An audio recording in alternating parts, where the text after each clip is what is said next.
All right. It's summertime. Summertime. Welcome back to Scissors and Scrubs. I'm Nicole. I'm Laura. And this summer, we're going to start off not with death and mauling. No. Well, maybe, depending on how you look at it. We're going to start with interns. Because on July 1st, we have... the old interns, which we'll go over the level of, again, of who is what in the medical field. The old interns go out, and the new interns come in. Nightmare. In 2011, there was a study published by the Journal of General Internal Medicine, and it reported a 10% spike in teaching hospitals deaths in the month of July. Mm-hmm.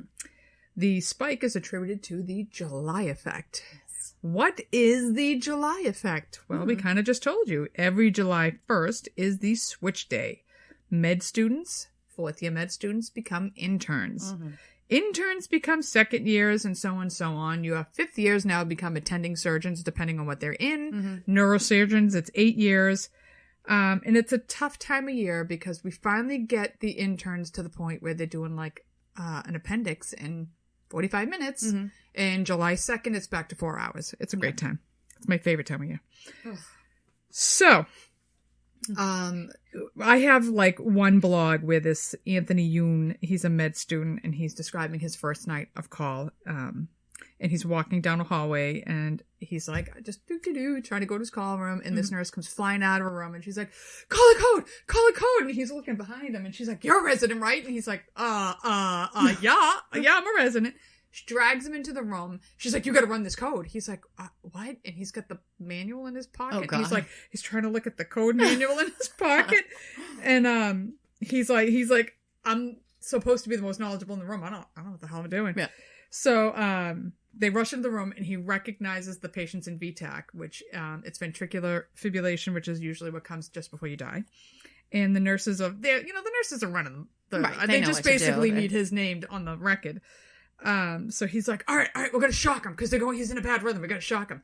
So he puts the paddles on the chest. He's like, all right, everybody clear, shock. And the nurse grabs his hand, says, stop, moves him off the liver, puts his paddle on the chest, puts the other paddle, and then she's like, let's go. And she's like, okay, now you can shock. He's like, yep. So I was about to shock the guy's liver, which I thought was pretty damn funny. And then they get the guy back and he was like, all right, I can do this. I can do this. And they actually say the July effect happens more in December because they come into the hospital in July and they're afraid. Mm-hmm. They're afraid. Right.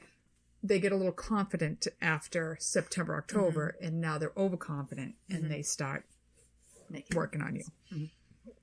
I also find that the July effect also happens where I'm a knowledgeable nurse in June, but by June July 2nd... I'm really smart. I'm the smartest person. And then July 2nd, they look at me and I'm stupid again because they haven't seen me. Right. I couldn't possibly... And they have to tell me how to do my job. Yes. And I love that. You might want to call the ICU. Really? Really? Because I called them 30 minutes ago. Like, I've been doing this longer than you've been alive now because your interns are officially younger than when I started. So I got it. Yeah. So I'll follow up later with some stories of some of the doctors we worked with and their intern stories, but yeah. So I got this article. It's sleep deprived docs disclose hospital horrors, and I got it. This woman, Pamela Weibel, wrote it. That's an unfortunate name. I know.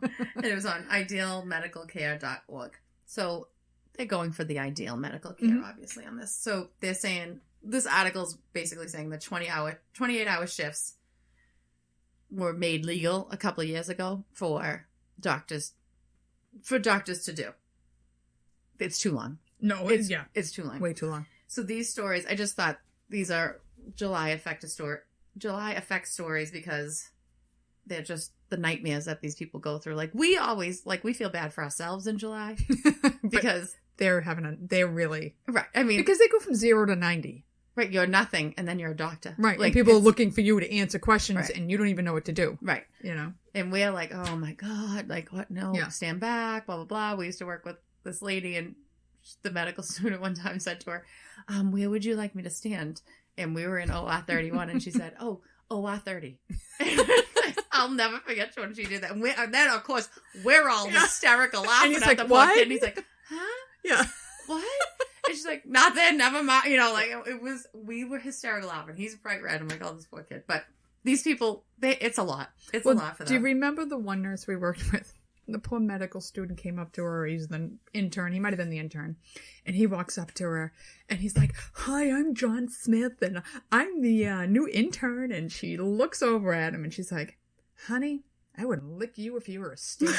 And she turned back around, went back to the computer, and he was like, "What? What? Is she going to lick me? What am I doing?" She's the same one. She's in the lounge. I mean, this woman, we tell stories about her all the time because she was insane. Yeah. She's in the lounge. She's in the refrigerator. And the head of surgery, the head surgeon of surgery is behind her. And she turns around and she's like, "Dr. Jones, I will not sleep with you." To the whole lounge. And he was like, "What? I don't want to." She's like, "Stop following me around." And she stuck the refrigerator and walked away. He was horrified. If you know this guy, he's stodgy and pompous and everything else. "I will not sleep with you. Stop following me around." She was insane. And I loved every second I worked with her. I loved working with her. Anyways, so these are little stories from the residents or interns' point of views of how tired they are, how exhausted they are, how scared they are. All right, so we're going to get little snippets. I did my internship in internal medicine and residency in neurology before laws existed to regulate resident hours. My first 2 years were extremely brutal, working 110 to 120 hours per week and up to 40 hours straight. Wow, that's a lot. That's ridiculous. That's a whole week in like 2 days. Yeah. I got to witness colleagues collapse unconscious in the hallways during rounds, and I recall once falling asleep in the bed of an elderly comatose woman while trying to start an IV on her. So we're coming in with the kid passed out with the old lady. The nurses are coming in like, what are you now doing? You're on rape charges. Yeah. I'm just going to put my hand on your shoulder, Nana. You just look so cozy. You're right. That didn't wake her out of the coma, nothing will. I know. Well, I mean, at least she's comatose. This one says, I ran a red light driving home in residency after a 36-hour shift. Got pulled over. It was sobering. I was not fit to use my driver's license, but I had just been using my medical license for over a day nonstop. Yeah. Like, you can't even drive home. You're that out of it, but you're making huge medical decisions. This one said, I have had numerous medication errors from being overtired. I also more recently misread an EKG because I was so tired I literally couldn't see straight. She actually had a subarachnoid hemorrhage, which is a big brain bleed. And by misreading the EKG, I spent too much time on her heart and didn't whisk her back to CT when she came in code blue. She died. Oh, that's hard to accept. Yeah. This one says, after a 36-hour shift, I fell asleep and began dreaming while walking home repeatedly. It was a 4-block walk. All you had to do was walk 4 blocks, and this person had multiple dreams. How are you walking and dreaming? Because they were just like, I have to say, like, after some nights, I would get in my car, get on the highway, and the next thing I know, I'd be getting off my exit. I never did that, but I've fallen asleep at red lights. Yeah. I wasn't, like, obviously asleep. Right. My eyes were, but I literally, the next thing I know, I was getting off my exit. And like, how the hell did I just get here? And we're not even close to being what these people do. This one says, I fell asleep multiple times at the light at the intersection right at my neighborhood after call. I would see home as so close and relax just enough. I had a baby and I was so afraid of forgetting him in the back seat if I ever had him with me. I would put his bag in the front with me and my stuff in the back with him. Like, so he wouldn't forget. Yeah.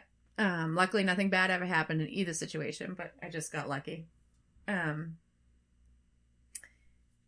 As a resident in a surgical specialty, my program routinely violated work hours, yet our attending physicians kept talking about how lucky we were because we have work hour restrictions. We hear that all the time. And they are working like dogs. They work, it's insane the amount of work. They're trying all to come the attending down. says, well, when I was an intern, I was in a day. To fool my brain into not stopping, I'd lie to myself. I'd tell myself that if I just got out of bed at 3:30 one more time, I could go to bed early that night. Or if I just got through a few more notes, I could go home and finish the rest tomorrow. I thought I could just keep going at that pace and nothing terrible would happen until I woke up in the ICU and a doctor told me I had tried to kill myself. Wow. Mm-hmm. That's a bad one. Well, if you're not sleeping and it's miserable. And you're under all that pressure and you're brand new and you have all these responsibilities, it's messes with your mind. Right. In general surgery residency, I had 1 week in which I worked 125 hours.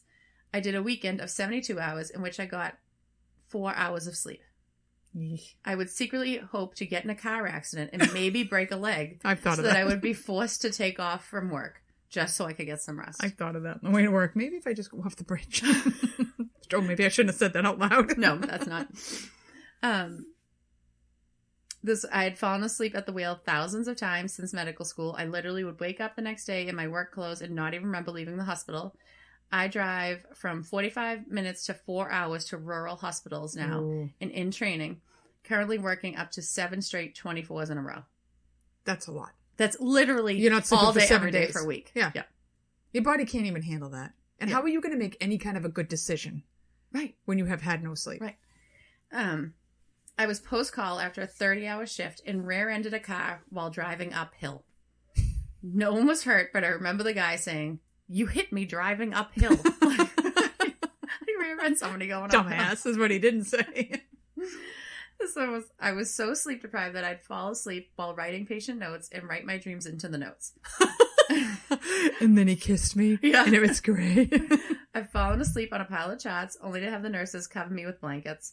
I woke panicked because I was hours behind in my work. I've fallen asleep standing up in surgery and witnessed my attending doctor fall asleep while doing surgery. I actually passed out at the end of a 36-hour shift and woke up on a stretcher in the recovery room. We've had many pass outs. July is pass out month. Yeah. I mean, we talked about one on my first episodes when she trapped a nurse underneath her. But I've had, I mean, there was one year I think I had like 3 in a month. I was like, geez, you could just see the look coming over. They stand at the end of your Mayo and you see it coming. Yep. And then, so they're new. They're stressed out, stressed beyond belief. They're not sleeping.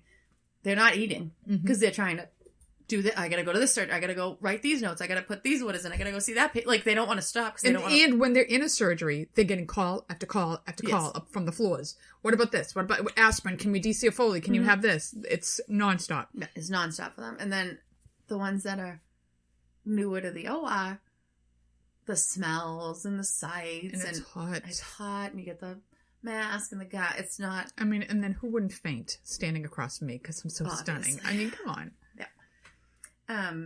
A dear friend from med school died during her neurosurgery residency. She drove over a median into a tractor trailer after a 30-plus hour shift. That's terrible. She left behind her family, including a twin sister and her fiancé. Oh, that's terrible. Yep, she was these 30. are good stories. I know. Well, they're sad. They are sad, but it's just telling you this is why it's a nightmare in July. It's very sad. Because these guys don't stop. Guys and girls.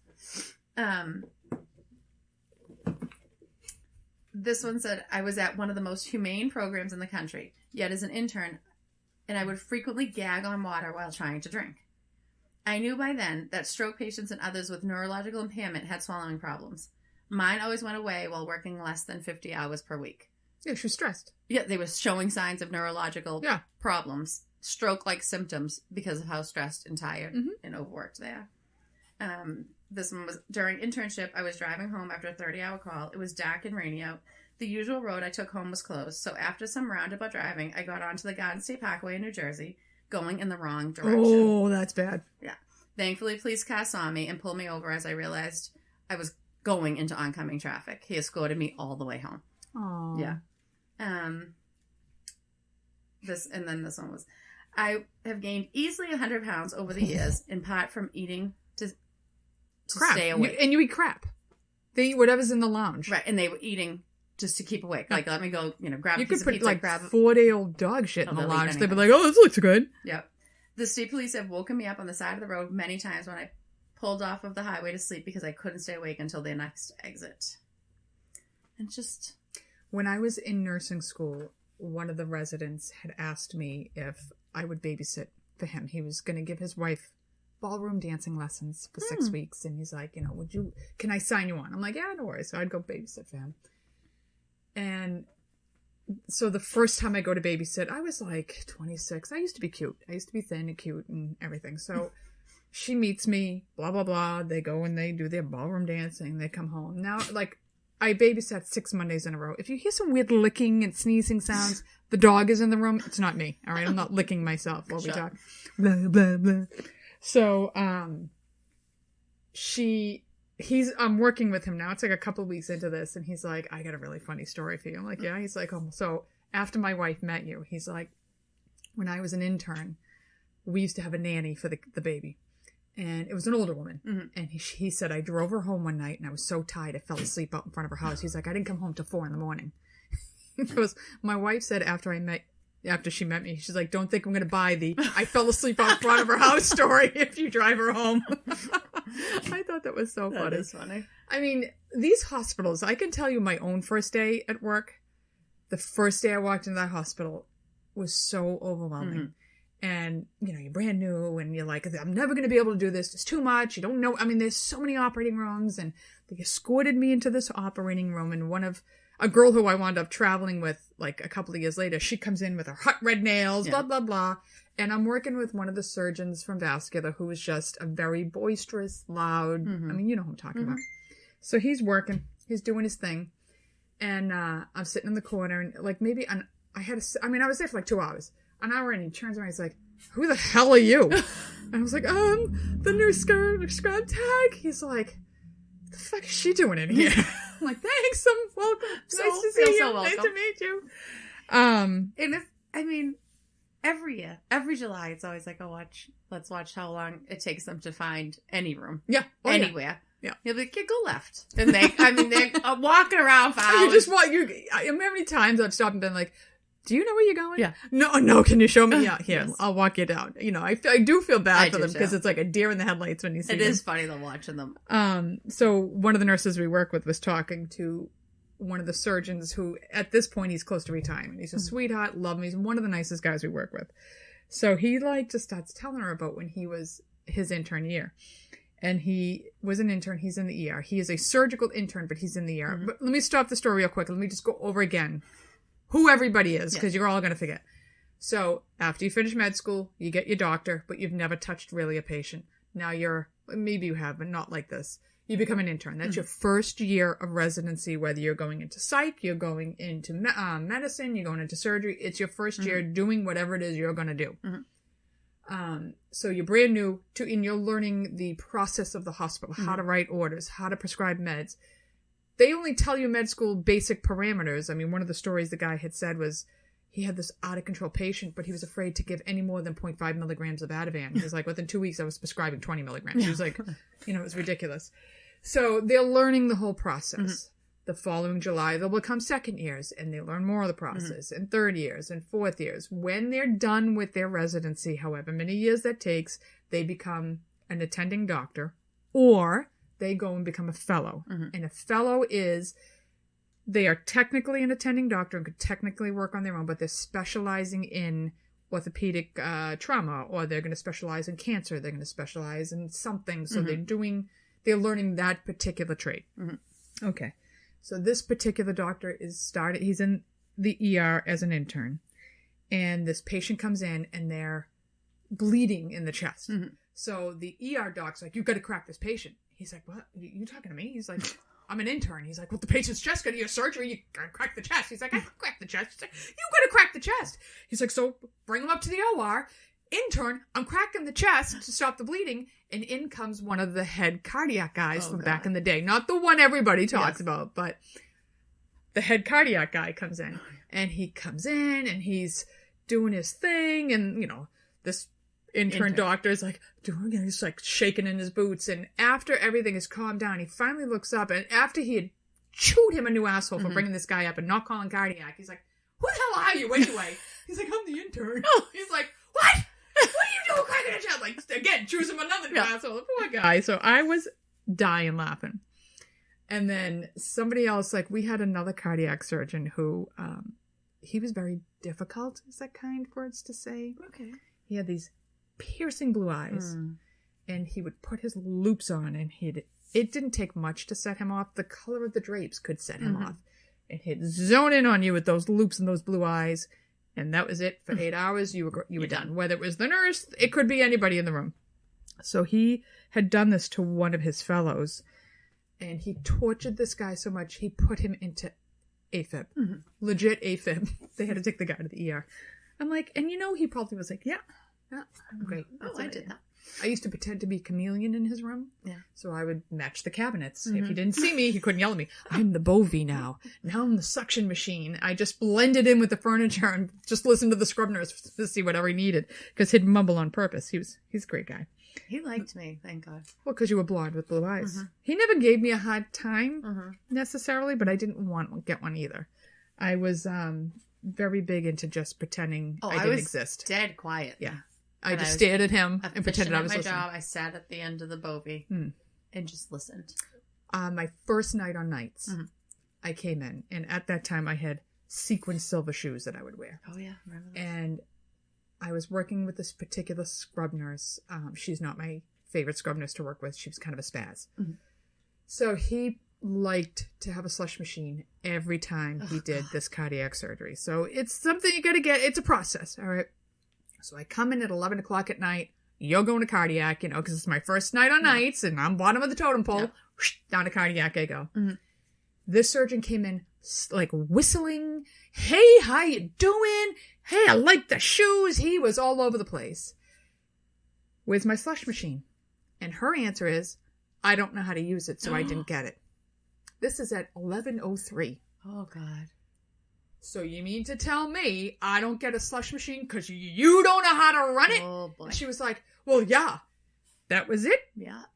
She's not my favorite person, and I felt bad for her by 7 o'clock in the morning when he was still screaming at her. Oh, 8 hours later. And I thought, how did you fuck this up in 5 minutes? Right. He was so good. Whistling when he came in. Great. How in 5 minutes did you ruin the whole night? I wanted to kill her. Yeah. She was never good in that with him. No. And then she never had to go back in the room, but I got to stay with him. Yeah, it was a good time. It was a good time. I'm trying to think. I have a couple of stories. One, oh my God, one is a nurse. She was a newer OR nurse. She's a very good friend of ours. So he had a patient. It's a sensitive topic I'm going to discuss, and I'm not laughing at what this person was having done. I'm laughing at her reaction to it. Oh. So this person was male and had cut off his parts because he wanted to be a female. So basically when they brought him in kind of traumatically, and they were going to finish the process for him.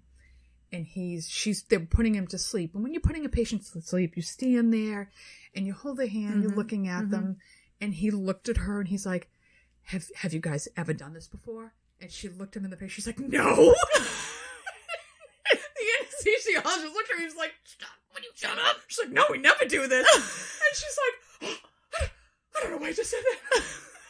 They put him to sleep. And she turned around and left the room. It was like, she's like, I don't know why you just said that. I'm like, you lie. Just lie. They go to sleep. Thousands of times. We do these all the time. Yeah. Lie to them. No. Never. We had just gone through all this sensitivity training for transgenders, right? And I get a transgender patient. And I'm so nervous that I'm going to screw it up. Everything they told you not to do, I did. I couldn't. I was horrified at my behavior. I looked at and I'm orienting somebody. And I looked at her and I said, I swear to God, I'm never like this.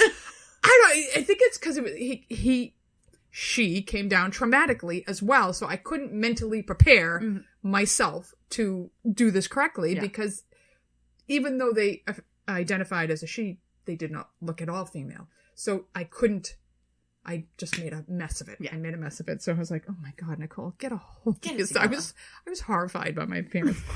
And then I have one more story and then we'll let you all go. One of our head neurosurgeons was an intern, and I remember him as an intern. Okay. And at the time he was an intern, that same pompous, no, I'm not going to have sex with you surgeon was the head of surgery. And it was a big deal when you were in his room. It was like working with the president. It's a very big deal. So he's doing a laparoscopic surgery with this guy, and he's got the flu. Oh. So he's sweating. And he's holding, like if you've ever seen laparoscopic surgery, these instruments are long sticks, and they have little handles on the end, and they're holding their fingers outside the patient's body, manipulating the sticks. And he passes out. And goes down to the ground with his fingers still in the things in his arms. But as he's passing out, he's like, "Oh, Dr. Jones." And the scrubs nurse was like, it was the most sexual sounding thing I had ever heard in my, "Oh, Dr. Jones." And he's there with his arms still on the drapes, his knees on the ground. And the doctor's like, "Somebody pick him up and get him out of here, please." "Oh, Dr. Jones." So every time I work with this guy, that's all I can think of. It's probably been 30 years. Yeah. "Oh, Dr. Jones." Maybe you should do that next time. I think I should. I probably wouldn't remember a goddamn thing. Do you have more from our interns? No, I don't. Do you have any great intern stories from your day? I mean, the best will never be Dr. Beach and his yoga in the room. No, that was... I didn't even think he was an intern yet. He was a med student. I think he was a med student, that kid. That was something else. No, I used to just feel bad for them. I always loved working with the ward service, which they don't call it that. It's like it was a service that we had for people who didn't have a lot of insurance and stuff like that. They didn't have insurance and stuff, so they would see the chief resident and the residents that worked under him. He worked as an attending, right? Even though he was still a resident. And so they were all new. They had attendings that overlooked them, but they ran this room. Oh yeah. And I loved being in there, but every year I was always like, "So how does this one do it? How does this one do it? How does this surgeon do it? How do they do this? How do they what use am I this? supposed to do with this? Am I supposed to use this? Do they use that?" And you really ran the whole show in that room because you're like, yeah. He does it like this. This is what I'll give you, And I just loved that room, but no, I don't have any. Well, I guess a few words of advice to interns, new nurses, because they're all coming out as well. No matter how nasty and bitchy the person is to you, remember they were new one day too. Yeah. Everybody had to start somewhere. We all had to learn what a snap and a schnit was at one day. Right. I didn't know all this stuff. Right. You got to have patience. Interns, if you don't know what you're doing, it's okay to ask. Ask. And the nurses do know what they're doing. So ask them. Right. They'll make you look like a rock star. But if you come in and you treat the nurses like shit, you're on your own, and they'll make you fail. Our friend we were just with today was telling me that a new intern came in the room, and he comes in with his hands wet. Mistake number one. You always, as an intern or medical student or newer person, or really anybody other than the attending, you get your gloves, and you get your gown, and you give them to the scrub. And she will open them. And then the scrub will be ready to gown and glove you. So he comes in, hands wet. She said, "Did you get your gloves?" "No." Well, now you're going to have to dry yourself off do it again. And go get your gloves. And he was mad at her. And then she said he was leaning on the patient. She's like, "Hey, just watch out because you're kind of leaning on." "No, I'm not." She's like, I was like, "Yeah. So now you are, whether you were or you weren't. You just were told you were. You were." And then she said, "Oh, just be careful because you're really close to contaminating something." "No, I'm not." I'm like, "Oh, God." She's like, "Yeah, it's a nightmare." I'm like, gonna have a "Okay, so what was his name so we can watch out?" And then she did yell at him about something. And the next day when he came back, he was much better and much more prepared. Good. Yes. Well, rule number 2. So when you're in surgery, the scrub nurse has a tray in front of her full of instruments. And I've spoken about this before, where they want to grab a scissors and hold on to it for dear life because it makes them an integral part of the surgery. Keep your hands off the Mayo. Don't touch their instruments. Don't try to be overly helpful. They will take care of you. They'll give you what you need. Keep your fingers out of the pot. Yeah. I'll always hand them. I'm like, "Here." Yeah, I'll let you know. Here, they're going to need this. Here, they're going to need that. I'll keep you guided. I'll let you. If you start grabbing, no, I'm not giving you anything. In fact, I'm going to put my needles loaded on that end so you can stab. Figure out what a schnit is and see what on my Mayo and try to hand it up to them. I'm going to kill you. I will murder you. Yeah, because, otherwise you can stand here and I'll go take a break. Yeah, I'll go If you know how to do all this, you come stand here. No, so I'll get you prepared if you're good. Right. Yeah. But the attitudes, oh, God bless. Okay, so anyway, this isn't the longest episode, but it's a fun episode because July is coming. I think the most famous saying all the month of July is, don't get sick during the month of Yes. July. Like, that's what we all say. Yes. Well, don't get sick. Yes. Don't get in an accident. Don't get hurt. It's Because the July. brand new guy's going to be looking at me like, let me get my manual out. I know this is in the picture book. So stay healthy this July. Yeah. Give them a month to learn. Wait till about September. You'll be safe in September. I mean, they are they're watched. People are watching them. Yeah, we say this, but And they watch them more in July probably than any other month because they really have no clue what they're doing. Right. But they pick it up pretty quick. it's The amazing. smart ones pick it up pretty quick. It's amazing how quickly. they come along. And you always have the core nursing group on the Yes. floor, in the OR, Yes. in the ED, who will direct. Right. And they don't let you do things that are going to kill somebody, and they don't let you do things that are going to hurt somebody. So, And if you're smart, just make friends with the nurses because if you're Yes. good to them, they will be good to you. yes. That's my best They will word of help you advice. So good luck to all my nursing friends Yes. with July coming. God help And us. if there's any random interns listening, good luck to you too. Be nice to me and I'll be nice to you. Bye. Good night. Like, subscribe, rate, and review the Scissors and Scrubs podcast on whatever podcast app you listen to us on. Follow us on Twitter, Facebook, and Instagram at Scissors and Scrubs. And email us any of your stories or thoughts to scissorsandscrubs@gmail.com.